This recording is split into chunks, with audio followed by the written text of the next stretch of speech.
Welcome to the Diablo Heroes and Monsters.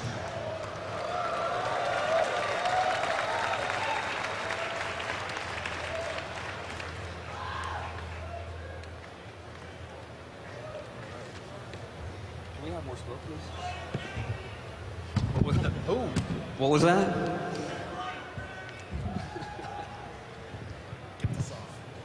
Nearly took out the whole table.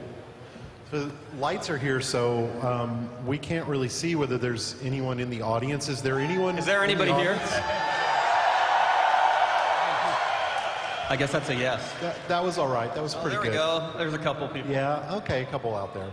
So we've got a massive PowerPoint today, so we're going to go pretty quick and get right into it. We're going to be talking today a lot about Diablo 3 heroes, monsters, and we're going to tell you a lot about our newest class, the Monk. So I'm going to see if I can work this thing.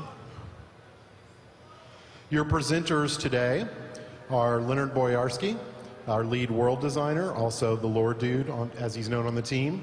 Wai Ching, who's our technical game designer. We call him the dude with skills because he works on a lot of player skills and monster skills. Julian Love, our lead technical artist. Anything that explodes in the game, at least partially his fault. And I'm Jay Wilson. I'm the game director of Diablo 3 and your mad overseer for the day. All right, so if you were at the opening today, you saw that we announced the Monk, and we're going to tell you a little bit about him. The first thing you might be wondering is, why did we choose Monk as our next class? So there's a lot of good reasons, you know, beyond just we threw a bunch of names in a hat. He was really inspired by pen and paper role-playing games. A lot of our characters and classes that we've been wanting to do really harken back to kind of the golden age of pen and paper role-playing games, and there were so many cool, kind of unusual classes that you don't typically see in a lot of action RPGs, so we really wanted to do and explore characters like that. So we really liked the idea of a character who was really fast, was melee-oriented, but it was also fragile. That's a really interesting contradiction that we thought would make for good gameplay. He's a good contrast from the Barbarian. We knew we wanted another melee class, and we really wanted somebody who felt like the polar opposite of the Barbarian. So we love fighting games on the Diablo 3 team. Do we have any fighting game fans out there? Yeah. So we absolutely love them. We have all kinds of tourneys on the team, and we really wanted a character that felt like a fighting game character. And our last reason was we really liked the idea of doing something different, something that wasn't necessarily an expected class.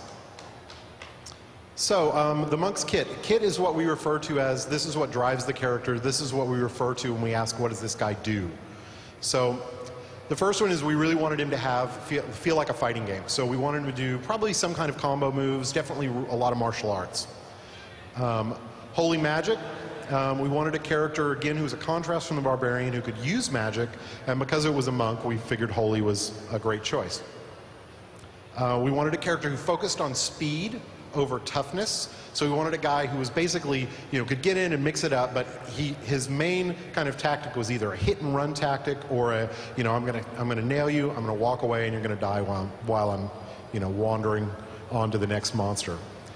We wanted skills that were really complementary. This is something we try to do with every class, but with him, what we really wanted was, with our combo moves, we wanted them to be able to blend into one another, such that there was a lot of depth in how he combined his moves together. And we'll get into that in a minute. And we didn't mind creating a character who, at the very beginning of the game, would be a little bit more challenging to play. Because of his combo moves and kind of the fact that he's a little bit fragile, he's a little bit harder. That's okay. In the long run, everybody, for players who want a character like that.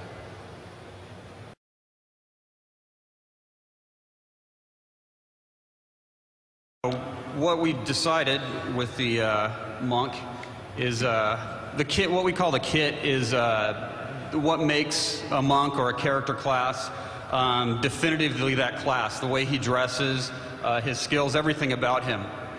So why did we choose this monk kit? Well, we wanted to do something that was different. You know, we'd seen the Asian Kung Fu style monk before, so we wanted to do something that combined an Eastern Orthodox type Eastern European kind of feel with the Asian archetype, not only from a look standpoint, but also with their philosophies, the kind of mixing of their religions. And also it was really fun to go into our artists and say, you know, give me something that looks like a cross between an Asian monk and an Eastern Orthodox European monk from the 13th century, and watch them go crazy. These guys are the holy warriors of the game. They are from an area called Ivsgorod actually. That is in the foothills on the edge of the Sharvald Wilds, for those who care about such things. They are raised in secluded monasteries from early in childhood to be pure reflections of their deities by perfection of a myriad of fighting techniques. To prove their dedication, they are tattooed on their back with very intricate tattoos of their 1001 gods. This tattoo takes their entire life to complete. As you can imagine, their very structured theocracy or theocratic religion is very different from somebody like the witch doctor or the barbarian. So this makes a very different interesting kind of contrast between the two characters, so there's something we can play with there within the story, within the game, quests and stuff like that. As far as their society, they report to what is known as the patriarchs, who are the philosopher kings or the priest kings of their society. Like I said, they are the holy warriors. They do what some might consider the dirty work of the church, but they don't see it that way. They view everything they do as sanctified. They spend their time when they're not fighting or practicing fighting in intense meditation to cleanse themselves of all sins. The world, they're known throughout the world, and their citizens in the rest of the world fear them and respect them in equal amounts, because they're killing machines, but at the same time they are very holy men. So Jay told you that one of our goals was to make a character that had a fighting game feel, someone that emphasized speed over toughness. So one of the questions we had was, how do those aesthetic goals translate into actual skills? One of the things we knew we wanted to do was have a combo system. Other combo systems is definitely something that is familiar and reminiscent of some fighting games.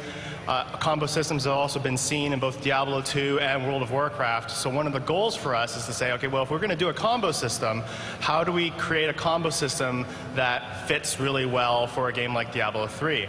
If you take a look at the assassin from Diablo 2, her combo system, what we really liked is it emphasized two mouse button play. You know, you put one skill on the left, one skill on the right. It's great. Unfortunately, one of the things we found is a lot of times you'd build up a bunch of combo energy or combo orbs, and then there'd be nothing around to kill. So it felt very anticlimactic in that respect. Or sometimes it'd be hard to manage exactly how the combo came out, or people weren't mixing and matching. In the World of Warcraft Rogue example, we liked that players combine different skills a lot to kind of sequence their combos in a lot of different ways, and we really liked that part. But it also, two issues was sometimes players in World of Warcraft have a lot more skills than fit on just a left and right mouse button and plus a hotbar.